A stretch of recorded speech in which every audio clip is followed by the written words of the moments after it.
তোমার আমার ঠিকানা, পদ্মা মেঘনা যমুনা, রক্তের বন্যায় ভেসে যাবে অন্যায়, তাই না? আমার সোনার বাংলা, আমি তোমাকে ভালোবাসি।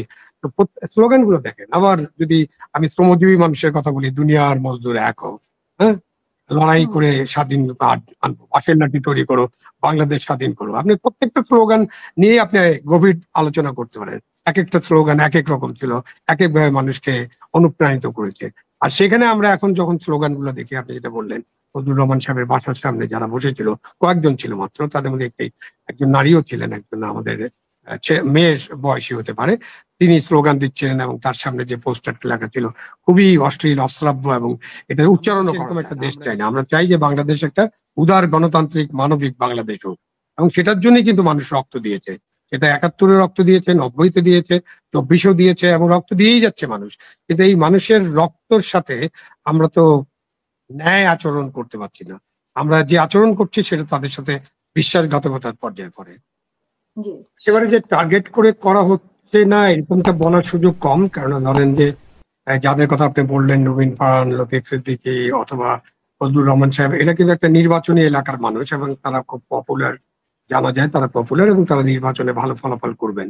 তো তার নির্বাচনী এলাকায় তাদের যারা প্রতিনিধি আছেন তাদের একটা টার্গেট থাকতে পারে। বাট ইন জেনারেল ৫ই আগস্টের পরে ইন জেনারেল যেটা হয়েছে যে আপনি যদি মুক্তিযুদ্ধের কথা বলেন, আপনি যদি স্বাধীনতা যুদ্ধের কথা বলেন, আপনি যদি সংবিধান সংরক্ষণের কথা বলেন, আপনি যদি জাতীয় সঙ্গীতের কথা বলেন, আপনি যদি জাতীয় পতাকার কথা বলেন, আপনি যদি জাতির পিতার কথা বলেন, তখনই তাদেরকে দোষারোপ করা হচ্ছে এবং তাদেরকে ট্যাগিং করা হচ্ছে। যেটা আগে ট্যাগিং ছিল যে আপনি তাকে জামাত শিবির অথবা জঙ্গি, এরকম ট্যাগিং করার একটা প্রবণতা আমরা আগে দেখেছি। আর এখন দেখছি যে তাদেরকে আওয়ামী লীগের দোসর ট্যাগিং করার, আওয়ামী লীগের কার্যক্রম নিষিদ্ধ করা হচ্ছে। তো আওয়ামী লীগের কর্মীরা বা আওয়ামী লীগের সমর্থকরা, আওয়ামী লীগের নেতারা প্রকাশ্যভাবে কোনো কার্যক্রম করবেন না, করলে তাদের বিরুদ্ধে হয়তো আইনগত ব্যবস্থা নেওয়ার সুযোগ আছে এবং সেটা তারা নেবেন। কিন্তু এই যে আমরা যখন আলোচনা করছি, যদি আওয়ামী লীগ শব্দটা আসে, তাহলে সেজন্য কি আমার বিরুদ্ধে ব্যবস্থা নেওয়া হবে কিনা? এটা নেওয়া তো সম্ভব না, কারণ আপনি তো আলোচনা করবেন। তাহলে তো আপনি যখন আওয়ামী লীগ শব্দ বলেই তো আপনাকে বলতে হবে ফ্যাসিস্ট। আপনি যদি বলেন মাফিয়া, বলবেন যে মাফিয়া আওয়ামী লীগ।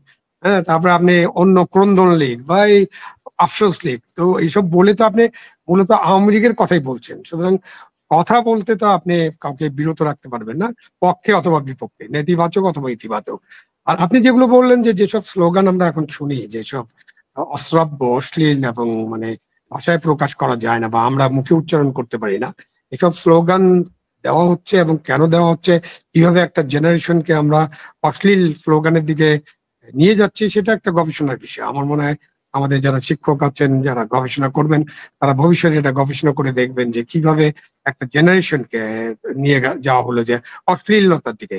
আপনি দেখেন যে আমাদের তো অনেক আন্দোলন হয়েছে, আমাদের স্বাধীনতা যুদ্ধ হয়েছে, তখন আমাদের স্লোগান গুলো কি ছিল? তোমার আমার ঠিকানা, পদ্মা মেঘনা যমুনা, রক্তের বন্যায় ভেসে যাবে অন্যায়, তাই না? আমার সোনার বাংলা, আমি তোমাকে ভালোবাসি। তো স্লোগান গুলো দেখেন। আবার যদি আমি শ্রমজীবী মানুষের কথা বলি, দুনিয়ার মজদুর এক হোক, হ্যাঁ, লড়াই হুম। করে স্বাধীনতা আনবো, পাশের লাঠি তৈরি করো, বাংলাদেশ স্বাধীন করো। আপনি প্রত্যেকটা স্লোগান নিয়ে আপনি গভীর আলোচনা করতে পারেন। এক একটা স্লোগান এক এক রকম ছিল, এক এক ভাবে মানুষকে অনুপ্রাণিত করেছে। আর সেখানে আমরা এখন যখন স্লোগান গুলো দেখি, আপনি যেটা বললেন, ফজলুর রহমান সাহেবের বাসার সামনে যারা বসেছিল, কয়েকজন ছিল মাত্র, তাদের মধ্যে একজন নারীও ছিলেন, একজন আমাদের মেয়ের বয়সী হতে পারে। তিনি স্লোগান দিচ্ছিলেন এবং তার সামনে যে পোস্টারটা লেখা ছিল খুবই অশ্লীল, অশ্রাব্য, এবং এটা উচ্চারণও করা যায় না। আমরা এই শোতে নিশ্চয়ই এটা উচ্চারণও করতে পারবো না, আপনিও পারবেন কিন্তু না, সেই কিন্তু মেয়েটাকে তারা আমরা অবলীলা এটা উচ্চারণ করছে। এখন এটা দেখতে হবে যে কেন। জি, সেই মেয়েটাকে আমরা দেখলাম যে অবলীলায় উচ্চারণ জি, করছে। কি মানে বলছিলেন? সেই মেয়েটাকে আমরা দেখলাম যে হ্যাঁ, একটা অবলীলা উচ্চারণ করছে, তার মানেটা কি? আমরা আমরা আমরা কি কোথায় চলে যাচ্ছি? আমরা এত বিলোতে চলে যাচ্ছি কেন, এবং চলে যাওয়ার কারণ কি? বা তাদেরকে এত বিলোতে কারা নিয়ে যাচ্ছে? কারা তাদের শিক্ষক বা গুরু? কারা তাদের মধ্যে এইসব আজগুবি চিন্তা ভাবনা ঢুকিয়ে দিচ্ছে? এটা নিশ্চয়ই আলাপ আলোচনা করতে হবে। শুধু আলাপ আলোচনা করেই তো শেষ হবে না, এটা একটা গবেষণার বিষয় হতে পারে।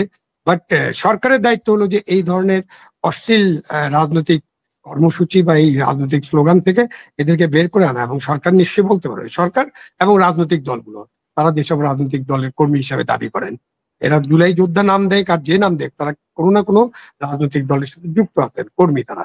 সুতরাং ওইসব দলের দায়িত্ব হচ্ছে যে তাদের কর্মীদেরকে আমরা তো শালীনতার তার মধ্যে আনা। তো সেটা তারা অর্থনীতি দেখি নিশ্চয়ই।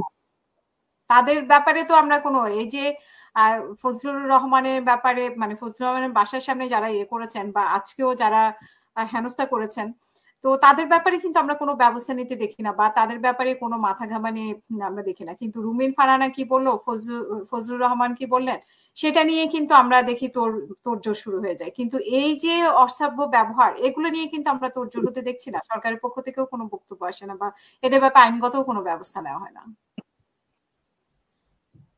না, এটা তো অবশ্যই অন্তর্বর্তীকালীন সরকারের দায়িত্ব এবং দায়, এবং তাদেরকে ব্যবস্থা নিতে হবে, এবং তারা মাঝে মাঝে ব্যবস্থা নেওয়ার কথা বলেন, কিন্তু তা আমরা দেখছি না। আমরা মানে কথা শুনি কিন্তু কাজে কিছু দেখি না। এবং যে রাজনৈতিক দলের তারা সদস্য, তার সেই সব রাজনৈতিক দলকে অবশ্যই এইসব ব্যাপারে তাদের সাথে কথা বলতে হবে এবং তাদেরকে ফিরিয়ে আনতে হবে। তো এই জায়গাটায় যদি তারা কাজ না করেন, এই দায় দায়িত্ব তাদের।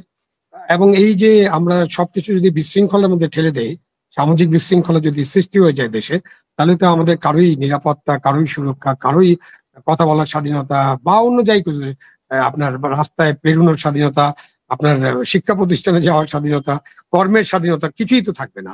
আমরা তো সেরকম একটা দেশ চাই না। আমরা চাই যে বাংলাদেশ একটা উদার, গণতান্ত্রিক, মানবিক বাংলাদেশ হোক। এবং সেটার জন্যই কিন্তু মানুষ রক্ত দিয়েছে। সেটা ৭১-এ রক্ত দিয়েছে, ৯০-তে দিয়েছে, ২৪-এও দিয়েছে, এবং রক্ত দিয়েই যাচ্ছে মানুষ। কিন্তু এই মানুষের রক্তর সাথে আমরা তো ন্যায় আচরণ করতে পারছি না। আমরা যে আচরণ করছি সেটা তাদের সাথে বিশ্বাসঘাতকতার পর্যায়ে পড়ে।